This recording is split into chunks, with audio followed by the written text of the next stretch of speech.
Здравейте, скъпи приятели! Добре дошли в нашия канал. Очакваме ви всяка сряда с ново видео от нашите златни приказки. Зоотрополис. Зоотрополис беше фантастичен град. Всички животни живееха и работеха заедно. Както огромните зверове с извити и остри ногти, така и малките животинки с пухкави лапички. В Зоотрополис всички бяха равни и живееха в хармония и мир, без дискриминация. Всеки може да стане това, което пожелае. Едно зайче от селцето Зайов дол беше успяло да си намери работата на мечтите си в Зоотрополис. Джуди Хопс беше първата зайка-полицайка.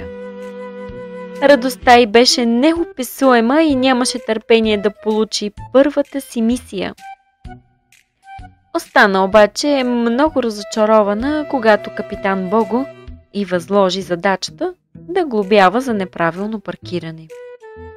Беше се надявала да й се отдаде възможност да разкрие някоя мистерия.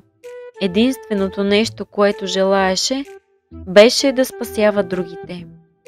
Не се беше дипломирала с най-високия успех от целия випуск на полицейската академия, за да пише глоби. Но, дори и така, Джуди се справи чудесно. Вместо 100, този ден тя успя да напише 200 глоби и то само преди обяд. По обедно време влезе в една сладкарница за слонове, където видя лисиче, облечено като слонче, което искаше огромен сладолед за слонове. Когато баща му Ник забеляза, че няма достатъчно пари, Джуди предложи да плати сладоледа, за да не разочарова малкия. Но скоро след това разбра, че Ник я бе измамил. Той взимаше един гигантски сладолед и от него правеше много малки сладоледи, които после препродаваше и печелише куп пари. Вечерта Джуди си легна разочарована от първият си работен ден. Беше осъзнала, че в Зоотрополис не всичко е толкова прекрасно. И все пак имаше място за подобрение и тя искаше да постигне именно това. Единственото нещо, което ми трябва, е само една малка възможност. На другия ден се появи възможността, която търсеше. В полицейското управление дойде госпожа Видърсън, за да обяви изчезването на съпруга си. Това беше 14-тото изчезване само за няколко дни. Джуди предложи да се заеме със случая. Въпреки че капитан Бого не беше съгласен, заместник-кметът, симпатичната овца госпожа Блейвълнър, беше въодушевена, щом научи, че с въпроса ще се заеме една зайка.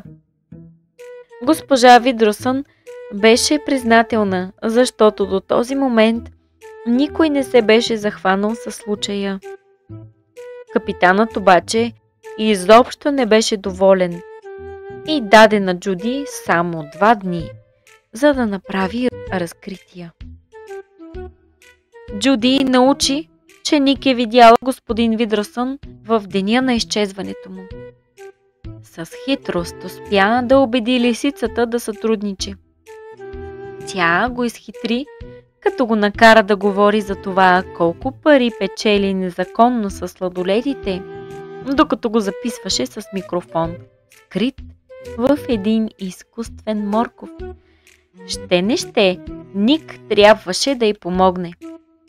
Така стигнаха до оазиса на тайните извори. От служителя на рецепцията, един голям барборко, научиха регистрационния номер на лимузината, която беше взела господин Видърсън от оазиса. Търсейки навсякъде из Зоотрополис, успяха да открият собственика на лимузината. Господин Голям, който им каза, че шофьорът на лимузината е ягуарът Манчас и че има нещо странно. Кроткият ягуар се беше превърнал в див звяр. Когато отидоха да го разпитат, Джуди и Ник едва успяха да избягат от ногтите му. И все пак, в съвместната им работа имаше подобрение. Подозренията и взаимната неприязън, които усещаха отначало, отстъпиха мястото на доверието и на нещо почти като приятелство. Имаха обща цел – да разрешат казуса и да докажат, че могат да се справят с важна задача. Ник имаше идея как да продължат разследването си. С помощта на записите от камерите по улиците, Джуди и Ник успяха да открият лимузината. Последваха я и стигнаха до една таинствена сграда в покрайнините на града. Там откриха 14 клетки с подивели животни. Сред тях бяха господин Манчас и господин Видрасон.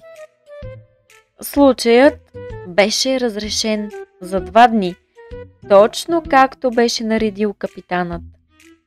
Но изникнаха други въпроси. Защо толкова кротки животни бяха станали свирепи? Следвайки информацията, предоставена от информатора Дюк Гептулко, стигнаха до една изоставена метростанция. Промъкнаха се в един вагон, превърнат в лаборатория, и там завариха един овен, който приготвяше някакъв странен серум от сини цветчета. В този момент телефонът извъня и овенът отиде да отговори. Искаха от него да оцели още едно животно с стреличка, пълна с този странен серум. Всичко беше ясно. Това беше серумът, който превръщаше животните в диви зверове. Джуди избута овена от вагона и заедно с Ник отнесоха доказателствата за полицията. Кутията с пистолета, който изстрелваше стреличките. Докато бягаха, се натъкнаха на госпожа Блейвълнър. Оказа се, че тя е била в дъното на всичко това. Знаеше, че ако хищниците станат отново кръвожадни, другите животни ще се страхуват и ще възстанат. А жителите на града нямаше да искат лошите хищници да заемат важни постове. По този начин госпожа Блейвълнър щеше да постигне целта си градът да се управлява от овцете. Лукавата госпожа Блейвълнър оцели Ник с една стреличка. Той падна на 4 си лапи и започна да се тресе. Оголи зъбите си и нападна Джуди. Овцата се надяваше, че Ник ще разкъса сътрудничката си. Преструвайки се на оплашена, тя се обади на полицията и зачака да види какво ще стане. А междувременно започна да разказва за конспирацията, която беше организирала. Тя изобщо не беше забелязала, че Ник и Джуди само се преструват. Двамата приятели подозираха госпожа Блейвълнър и бяха подминили серума за стреличките с сок от боровинки. Междувременно бяха записали целия разказ на овцата, докато се преструваха, че са се хванали на въдицата. Когато полицията пристигна, Джуди и Ник предадоха на капитан Бого доказателствата, които бяха събрали по време на разследването, сред които и лентата с гласа на овцата, записан с микрофона, скрит в моркова.